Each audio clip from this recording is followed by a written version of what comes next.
बारामती पोटनिवडणुकीच्या पार्श्वभूमीवर राजकीय घडामोडींना वेग आला आहे.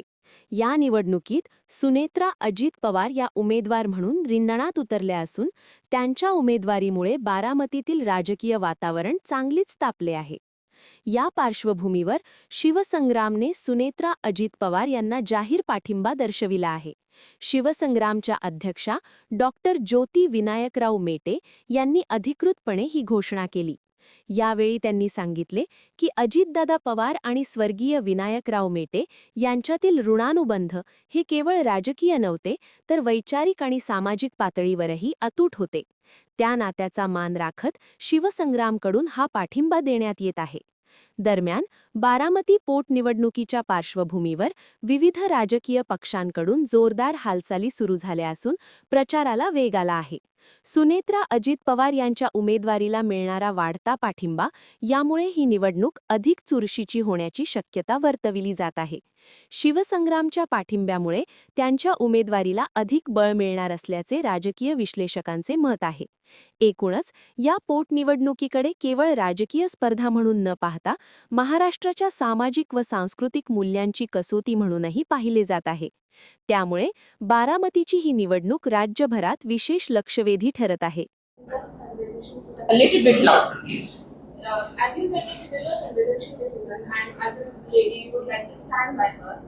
But don't you think it's bit of an emotional decision, and you are speaking from a political point of view, so that's the only reason that you should have. See, it's not an emotional decision, but this is the requirement of the, you can say, requirement arising out of the situation, which should be essentially an emotional support. When someone is leading, someone wants to go ahead, you have to be there. You have to be there by the side of him or her. So are there any other reasons as well, which make her more capable in your eyes for this position? Definitely, but she should be given a chance. But there should be some like foundation to that chance, right? Yeah, definitely. So do you have anything in mind which you think makes her more capable of this? No, she herself has to think over that. But you have to remember, you being a lady, you also know you are capable. Every female in all respect is capable. So obviously she is not an exception to that. But then that would make any female capable. That's what I'm saying. She should be given a chance. Everyone should be given a chance to establish herself or himself. She being a female, she should be given enough opportunity. Enough and fair opportunity. That's what I mean. NCERTच्या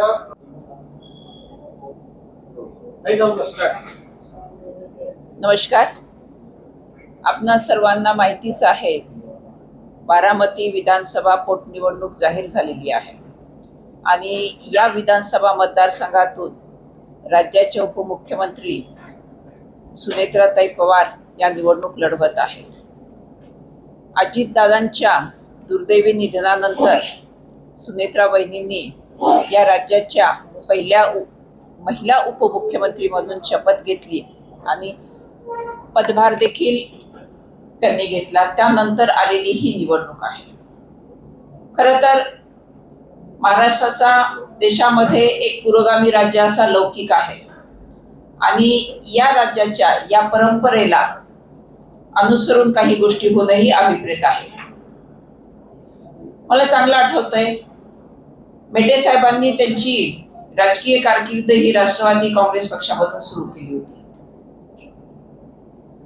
काही वर्षांपूर्वी राज्याचे तत्कालीन मुख्यमंत्री, नंतर ते केंद्रामध्ये मंत्री झाले, माननीय विलासराव देशमुख साहेब, गोपीनाथराव मुंडे साहेब, आर आबा, अजितदादा आणि मेटे साहेब या सगळ्यांच्या प्रसंग परत्वे राजकीय भूमिका वेगवेगळ्या राहिल्या, परंतु राजकारणाच्या पलीकडे जाऊन यांनी आपसामध्ये एक बंद जोपासला होता.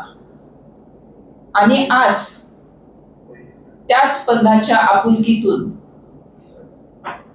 आम्ही शिवसंग्राम या संघटनेच्या वतीने बारामती विधानसभा मतदारसंघातून निवडणूक लढवत असणाऱ्या आदरणीय सुनेत्रा वहिनींना आमचा पाठिंबा जाहीर करतोय.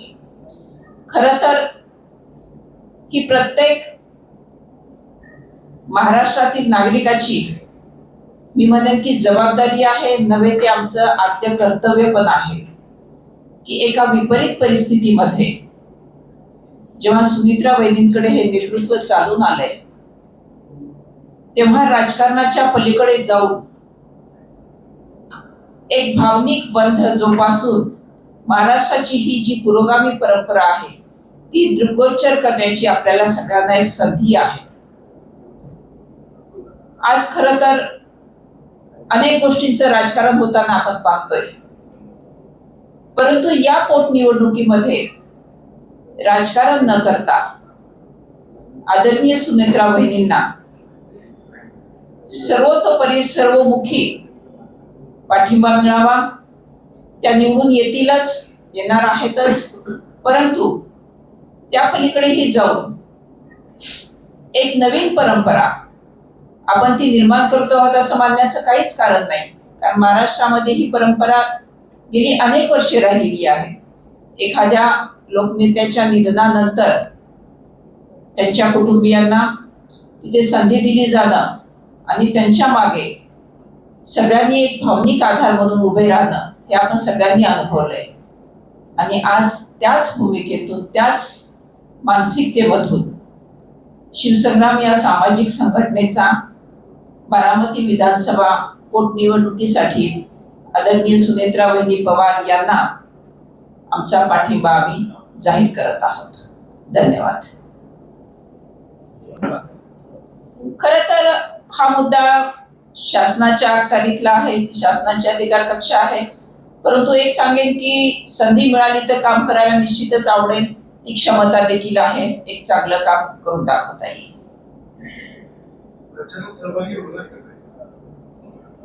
प्रचारात निश्चितच सहभागी होऊ, कारण आम्ही पाठिंबा देतो आहोत, तर प्रचारात सहभागी होण्याला आम्हाला आवडेल.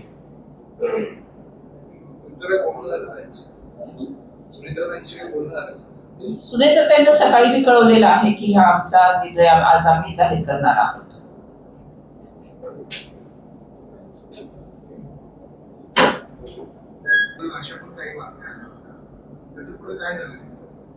मी काय म्हटलं मगाशी आपल्याला की आजचा हा मुद्दा राजकारणाच्या पलीकडे जाऊन सुनेत्रा वहिनींच्या मागे खंबीरपणे उभं राहण्याचा आहे. म्हणजे एक महिला म्हणून खरं तर म्हणजे आम्ही सुचित्रा कृपलानींच्या नंतर आमच्या महाराष्ट्रामध्ये एक आपण काही वर्षांपूर्वी त्या मुख्यमंत्री होऊन गेल्या. त्याच्यानंतर म्हणजे उत्तर प्रदेश असेल, अगर पश्चिम बंगाल असेल, तिथे आम्ही महिला मुख्यमंत्री पाहिल्या. परंतु ज्या राज्याचा लौकिक पुरोगामी आहे अशा राज्यामध्ये आम्ही महिलेला या पदापर्यंत जाताना पाहिलं नव्हतं. त्यामुळे विपरीत परिस्थितीत का होईना सुनेत्रा वहिनींवरती ती जबाबदारी आलेली आहे. आणि एक महिला म्हणून, संवेदनशील महिला म्हणून आम्हाला असं वाटतं की या घडीला त्यांना तो भावनिक आधार देणं गरजेचं आहे. भविष्यामध्ये बघू आता राजकारण कोणत्या वळणाने जात आहे ते, परंतु समाजकारण करत असताना निश्चितच काम करण्यासाठी राजकारण देखील आम्ही करूच.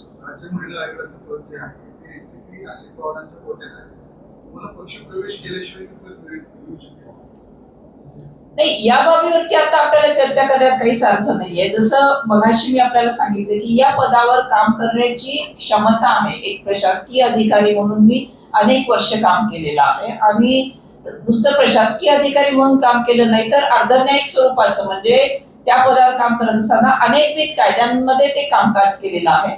त्यामुळे ती क्षमता आहे. आता ती संधी देत असताना अनुषंगिक काही भूमिका घ्याव्या लागल्या तर त्या जरूर घेतल्या जातील. दुसरी गोष्ट अशी आहे, मेटेसाहेब केल्यानंतर पक्षीय काम जे आहे ते म्हणावं तितकं आक्रमक दिसत नाही. आता अनेक प्रश्न महाराष्ट्रात चालू आहेत, तुम्ही बघता, ऐकता, वाचता, कार्यकर्त्यांची थोडी तशी तयार होताना शहर लेवलला, म्हणजे मी पुण्याचं असं नाही सांगत, राज्यात कुठे दिसत नाहीये. कुठेतरी नेतृत्व पण पडते. नाही, याच्यामध्ये एक बाब आपण नक्कीच लक्षात घेतली पाहिजे की विपरीत परिस्थितीमध्ये नेतृत्व करणं आणि सर्वसामान्य परिस्थितीमध्ये नेतृत्व करणं यामध्ये फार मोठा फरक असतो.